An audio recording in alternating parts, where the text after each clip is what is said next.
Почти 20 лет стажа Галины Золаревой неразрывно связаны с романтикой тяжелого труда. Именно так об основном периоде своей деятельности рассказывает сама Галина Николаевна. Она работала пробоотборщиком на золотодобывающих драгах и карьерах. Брали пробу, прям совком черпали, без ртути отмывали. Совочек был весь в значках вот этих вот золотых. Там же в ручье отмывали, там и в какой-нибудь канаве, где речка, вот так вот отмывали мы. Галина выросла в поселке Нижнесталинский, ныне Ленинском, основную часть населения которого составляли шахтеры. Впечатляющих примеров хватало, и в 1979 году юная Галя приступила к работе на 41-й драге. О выбранном пути девушка не пожалела, полюбившийся труд был не в тягость.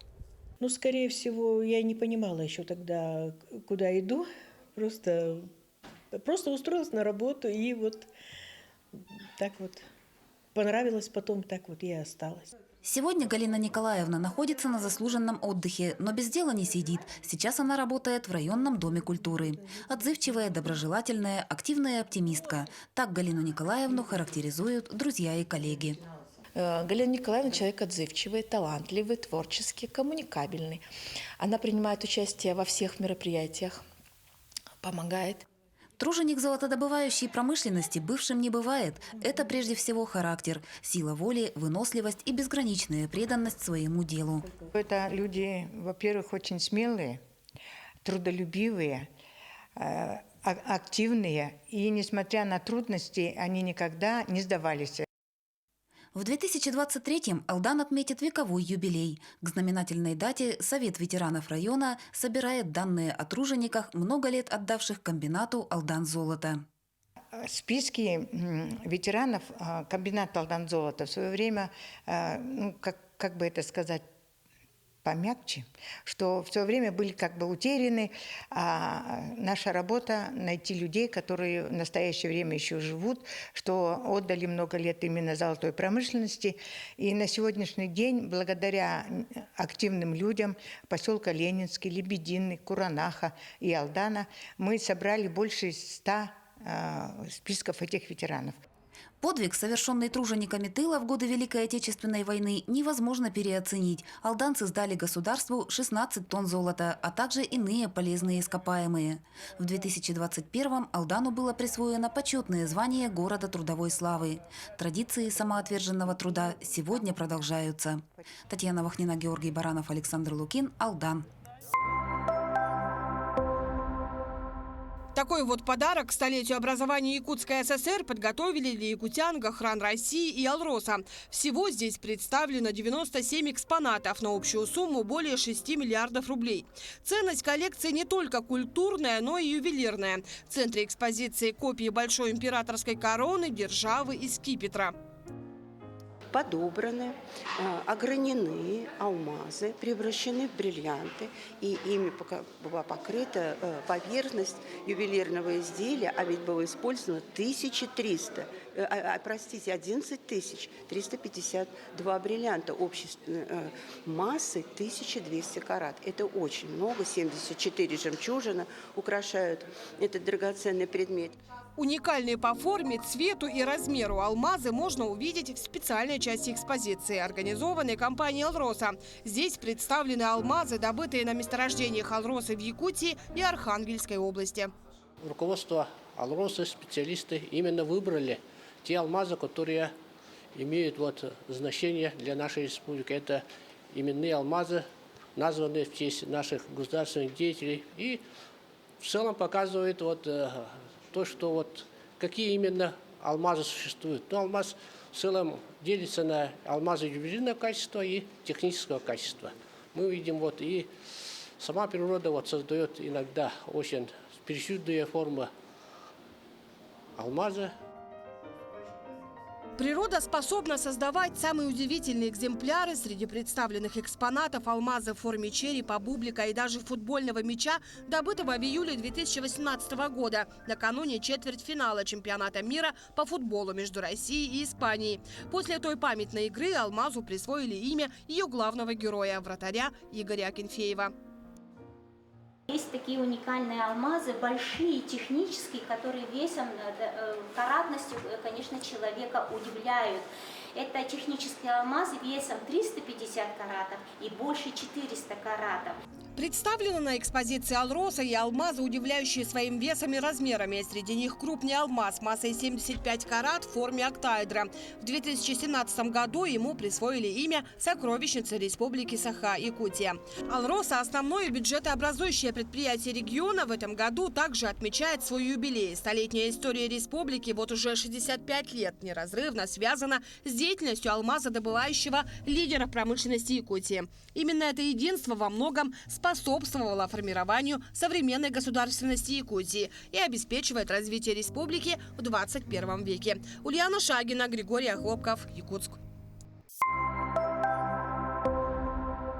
В прошлом году благодаря проекту «Местные кадры в промышленность» трудоустроено 10 тысяч якутян.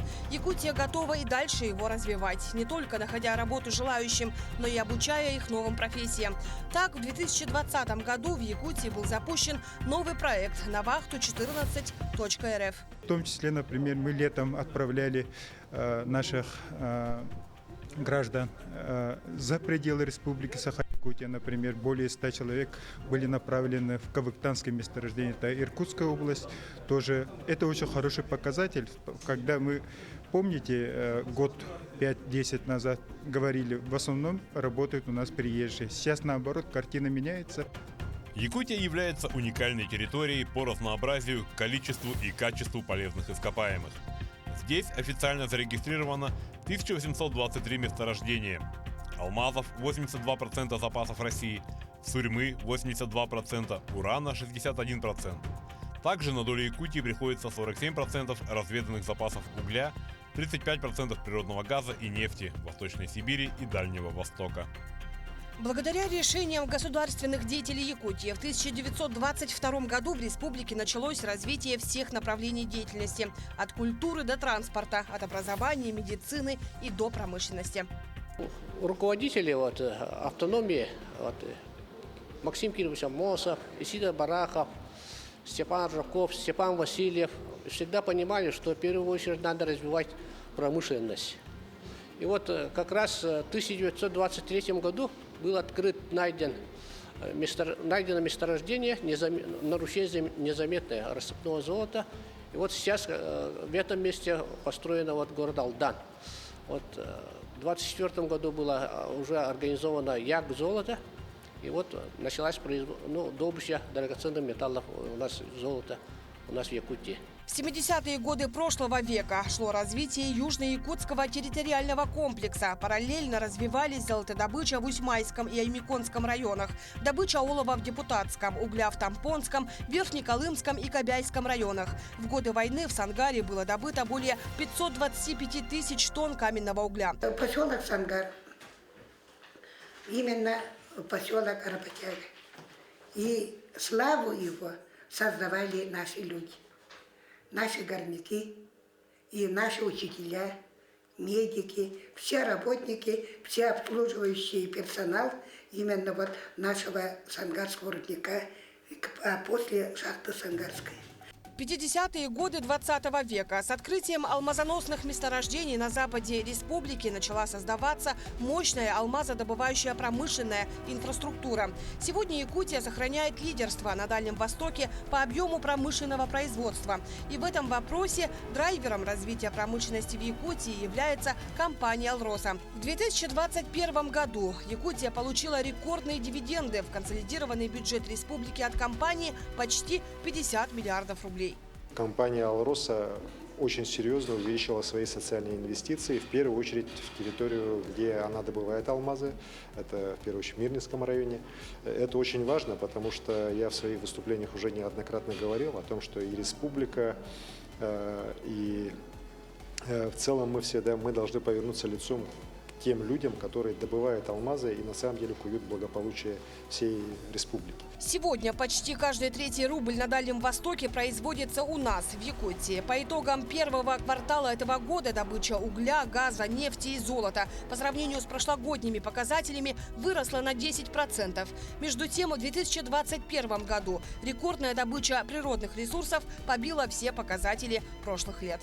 В прошлом году в Якутии добыто 43 тонны золота. 168 тонн серебра, 12 миллиардов кубометров газа, 17 миллионов кубометров нефти, более 31 миллиона тонн угля. За свою вековую историю Якутия смогла добиться высоких показателей по всем отраслям экономики. И главным ее форпостом является промышленность. Пройдя большой тернистый путь, сегодня промышленная республика движется только вперед. Ульяна Шагина, Оксана Устинова, Григорий Хлопков, Якутск.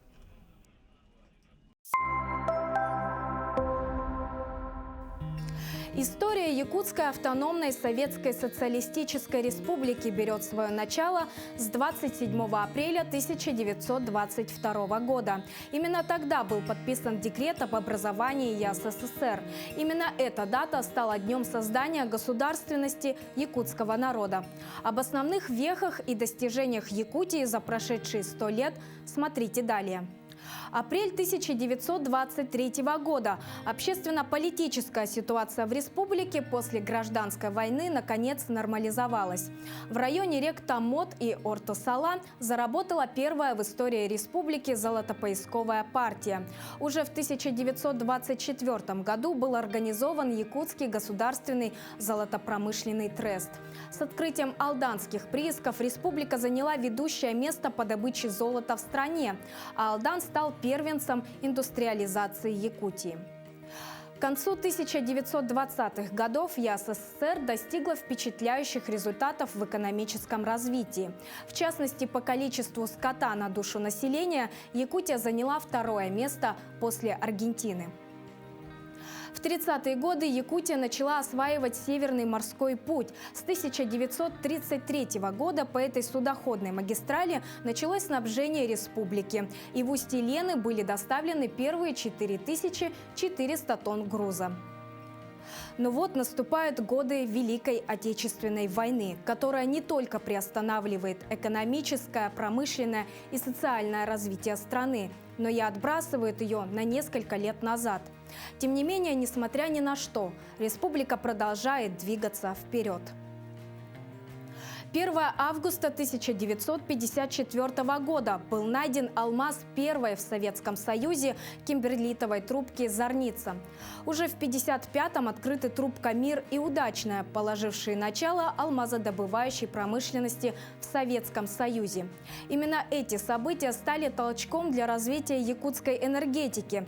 Началось строительство Вилюйской ГЭС, первой в мире гидроэлектростанции на вечной мерзлоте. Другим важным событием для экономики республики стала разработка нерюнгринского месторождения коксующегося угля. С 1975 года началось формирование Южно-Якутского территориально-производственного комплекса. Для перевозки угля в Южной Якутии была построена железная дорога. Процесс реформирования российского общества, начатый в середине 80-х годов, привел к тому, что 27 сентября 1990 года на второй сессии Верховного Совета ЯССР была принята Декларация о государственном суверенитете Якутской Саха-ССР. Образование и деятельность суверенной республики открыли перед Якутией принципиально новые пути и перспективы политического, экономического и культурного развития. Современная история республики и новый этап ее развития берет свое начало с октября 1991 года. Тогда был учрежден пост президента республики. Должность занял Михаил Ефимович Николаев. Тогда же было изменено название республики на Республика Саха-Якутия. Сегодня Якутия – это динамичный, быстро развивающийся регион.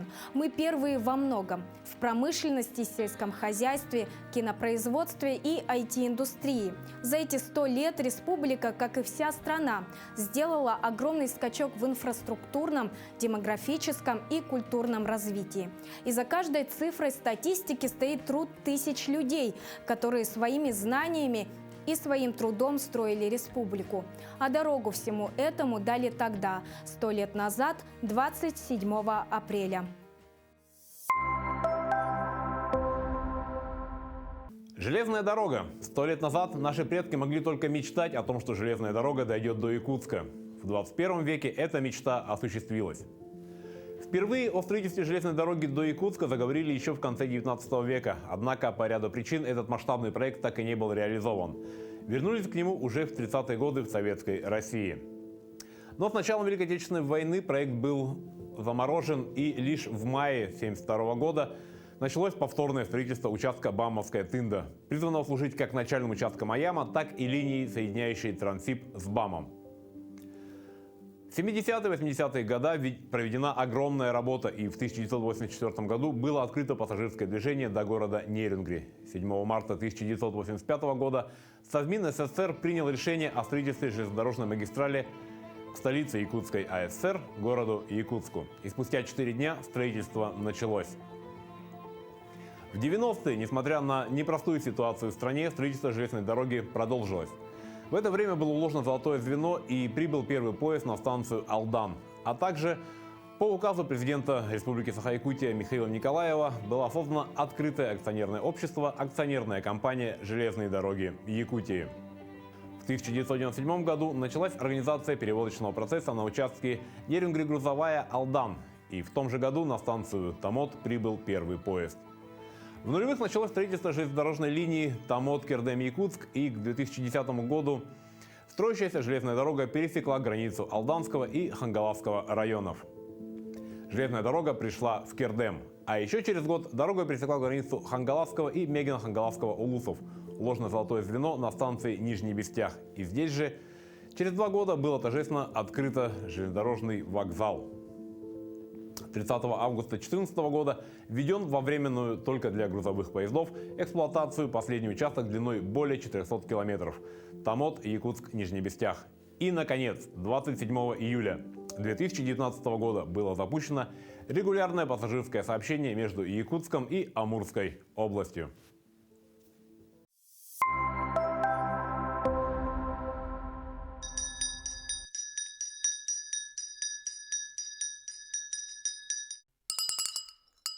Колокольчик середины XIX века сегодня экспонат Ленского историко-краеведческого музея, напоминающий современникам об истории ямщиков. А когда-то он выполнял более продуктивные задачи. Именно такие колокольчики вешали на лошадей, и местные жители по их звону узнавали о приближающейся упряжке ямщиков, которые везли для жителей Приленья продовольствие, денежные средства и почту. В затерянный среди северных сопок, отрезанный тайгой от большой земли Ленский район, тогда еще не будучи ни районом, ни Ленским, спешили ямщики. По непроходимым сугробам сквозь метели пургу зимой, на карбасах по Великой Матушке реке Лени в период летней навигации, именно вдоль Лены пролег Иркутско-Якутский тракт, который был учрежден для второй Камчатской экспедиции Витуса Беринга в 1738 году. А в 1743 году Захар Байшев учредил на нем 28 станков. Протяженность Иркутско-Якутского тракта 2895 верст.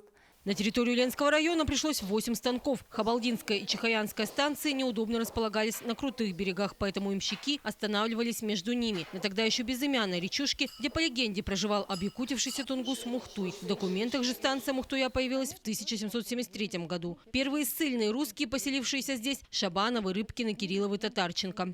Наша фамилия Рыбкиных тесно переплетается с фамилией Кирилловых и Шабановых. Вся родословная у нас считается здесь, что значит, пришли сюда где-то более 200 лет назад, занимались в основном извозом, конечно. Была установлена очередь, кто должен везти почту. Значит, они садились в сани и ехали в эту сторону до Терешкина, в Коньки, и в эту сторону до Мурьи. Потомки бережно хранят историю своего рода, как и старинные улочки Мухтуи. Самой центральной была улица Большая, ныне Горького. У нас располагались и первая типография, также было первое отделение милиции, райсовет. В начале истории самой Мухтуи все ярмарки проходили именно на этой площади, ее еще называли Базарная площадь. В Ленском районе остался единственный ямщик, занимающийся извозом в прошлом веке – жительница Нюи Галина Васильевна Добрынина. Одежда была очень худая. В наши морозные зимы даха собачья вышарканная вся, лосиные торбаса тоже все уже изношенные, замерзали, голодно было, но приходилось работать. И по воспоминаниям наших ямщиков, они все любили лошадей, и поэтому их и ставили ямщиками. С 14 лет Такая нелегкая судьба у почти ровесников века. Анна Кожевникова, Виталий Андреев, Ленск.